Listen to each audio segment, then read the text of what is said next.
Okay, so like I'm Dr. Summer, and I'm speaking with this young lady. She was born in Ethiopia, but she has a wonderful story. So what's your story? my story is basically my family and I was born in Ethiopia, then raised in Eritrea.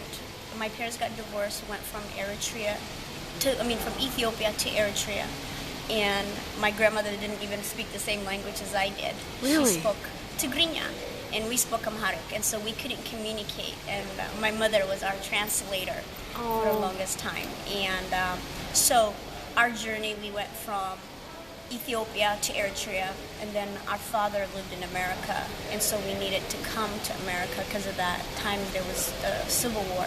So we escaped. How long ago was this? The civil? Oh, you mean The Civil War. The Civil War went for 35 years between Ethiopia and Eritrea. Okay. So the Ethiopian were the government, and the Eritreans were the rebels. So we escaped and rode camels for about 2 months Through the Sudan. to the Sudan, and got taken as hostages. We were the children and the women were separated from the men. How old were you? I was 8, but And I you remember remember- everything you remember since I was everything. 3. Yeah, I used to cook for the tribal people. I mean, that was the first time, when people talk about the jungle or whatever. Because in Eritrea, when I came to America, a lot of African American kids would call me like African booty scratcher, or they would say like I ran in the jungle naked, and I never did that. No. Because we lived in Eritrea was conquered by Italy, so it was it was very like Italian looking kind of place. And yeah, we were very poor, but we had our aunt who was half Italian, half Eritrean, and lived like what American lives now, even better. And so, with the whole idea when people talk about racism, when I saw my aunt, she didn't look like us. So the first thing, What did she look like? She was half white and half Italian, half Eritrean. So she had blonde hair. Her kids looked, blue-eyed.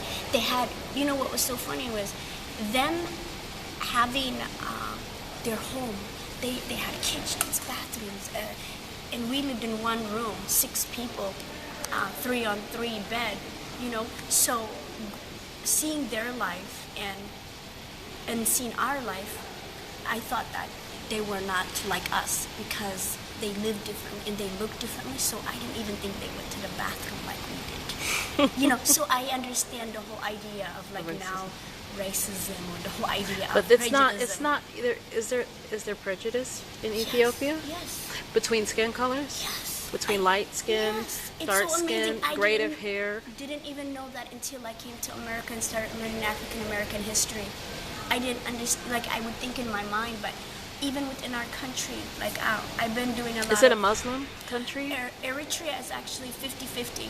Okay. That's why it's a very important country. It's right, Eritrea now is where it connects Yemen and us. We have the border. The Eritreans have the border of the Red Sea. So it's 50% Muslim, 50% Christian, which is divided between the Catholic and what do they call them? Judaism in Eritrea. But in Ethiopia, it was never conquered by Muslims ever. It's the only country within Africa that's never That's had. right. Yeah. So they're 99% Christian. There's a lot of history. Yes, there is, like with the covenant. Yeah, the Ark of the Covenant is supposed to yep. be underneath The a cathedral there. and they're also like Queen Sheba and Solomon, and then how like a lot of the Falashin Jews are going back to Israel that were left there. So there's history, and so the only thing that, like Eritrean, there's 9 ethnic. They all look different, and they all have their own clothing, dance. Yeah, it's so cool because I Everything. didn't know that either, because I wasn't educated until I came to America. So I'm starting to, educate So myself. what was the school system like there? There's no school system, there or is there the is school system. Yeah. Oh, Okay. yeah. So the school system is basically what? It's Giz, the oldest Aramaic writing. Giz. And so there is a system. It's a very old system of the old. Do you remember any of? Yeah, the alphabets and stuff, and but I didn't know how to read until I came to America. Learned how to read in the other languages. I spoke Amharic, Tigrinya, and Arabic was the third, and English was the fourth. Where I actually my critical thinking happens in English. Amharic, I can hear it. I understand some things, but Tigrinya, the second language, is the one that I like my sisters and my mom, we speak. In the And household? Arabic here and there. But English is the... So you remember riding camels? Yeah, we rode camels. Oh my goodness. Yeah, for 2 months, and once we got released, the thing was when we were riding was, you had thief at night, you had the Ethiopian soldiers, and then you had the Eritrean rebels. So How long ago was this? This was about 20. Jaime, Sarah is so 25 years ago. So I was 8, and so it was just kind of, it's funny because when you're going through things you don't remember, you don't understand it. But as a grown-up, because we only not did we get taken as hostages, we also were once we got taken as hostages, we had to change our routine when they released us. We dressed like Muslims. So you see, in America, everybody has ID, so you can identify who they are. But then you couldn't. So you can say whoever you want to be. So if you were dark-skinned, it didn't mean that you couldn't be Muslim. You could. You can say, I'm going to this village, and it would be a different kind of village. And so we were able to, one night we decided that we were going to start spending nights in villages instead of going into staying on our own, we're going to be among the people so that we don't get arrested again. And one night, these 2 guys were partners. One of them was very sick, and he asked us if we can stay with him. And our cousin was like, no, we can't. My mom is like, no, we're going to stay with him. And the next night, the guy died. And then when we went to the town that we were supposed to spend a night, everybody was massacred. I remember as a kid, getting this guy coming out of a tree and telling us how blessed we were not to be, and that. So yeah, it was. Then we went to Sudan, lived in Sudan for about 2 years. My mom couldn't get a job. We were hopping from anybody that would know us, have some kind of blood relation to us. My mom, it's funny, the hardest immigration to go through was the Sudan embassy. And in Khartoum, my mom said, if we don't make it, we're all going to hold hand and we're going to go through the freeway. Oh. I mean, that was just how desperate our lives were. It was just like, and then... But you got here to America. Yeah, but we were the lucky ones, because you would be waiting in the refugee camps and stuff for 10 years, 5 years. People, it took us about 2 to 3 years, 2 or 2.5 years. But, so coming to America, I think was,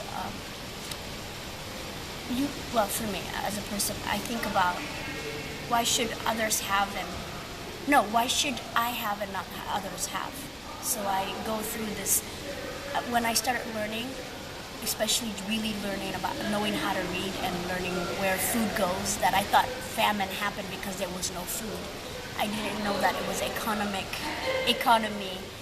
driven, and that people were starving, people were dying for unnecessary stuff. So I started becoming very depressed about the world, because I thought it happened because there was no Food. There wasn't somebody, it was something beyond, it was God made or something. But learning that that's not really what it is, it's human made. And so the more you learn, I think now I can, yeah. So, I don't know. So my life experiences, I guess, makes me see things differently about the world. certain things are not, they don't have to be. Nobody has to go to war and die. Like, I can never make you, like exactly like you. You know, you're special because you have your family and all these history, and we think of people as like... Have you been back? Huh? Have you been back No, there? I'm going to my sister Jerusalem right now. She's teaching her first year of biochem in a medical school there. She's doing a year volunteering there in Eritrea. So I want to go visit.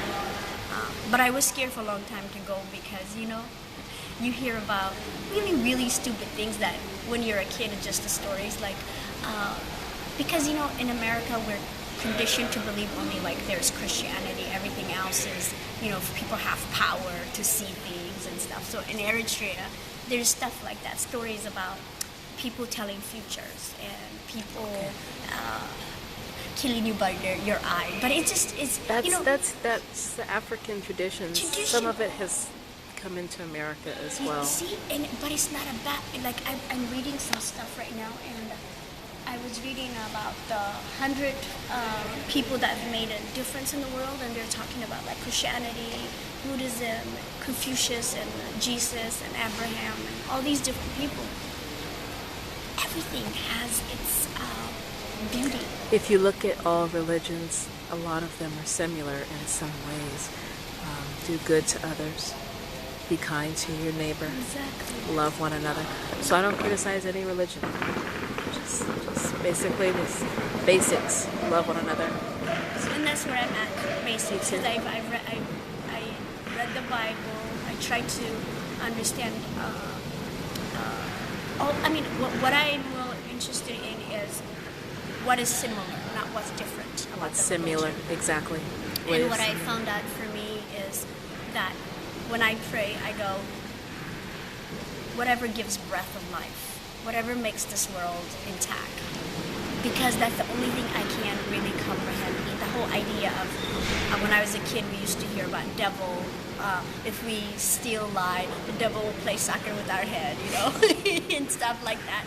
So it was really cool I never thought of, you know, heaven or hell. So I've always only thought of, I don't know, I never really thought where I was going to go. I didn't care where I was going to go because nobody asked me where I was going into. That's how I figured it out. But you know what? The best thing is just to be happy. Try and be happy. And, I mean, positive energy. That's what I'm starting to realize. Because right now I'm between jobs, and actually, that's why this is my sister. I live in Iowa, and so my job was We are out of time. Oh, go ahead. Yeah. Thank you very much for You're the so interview. funny, yes.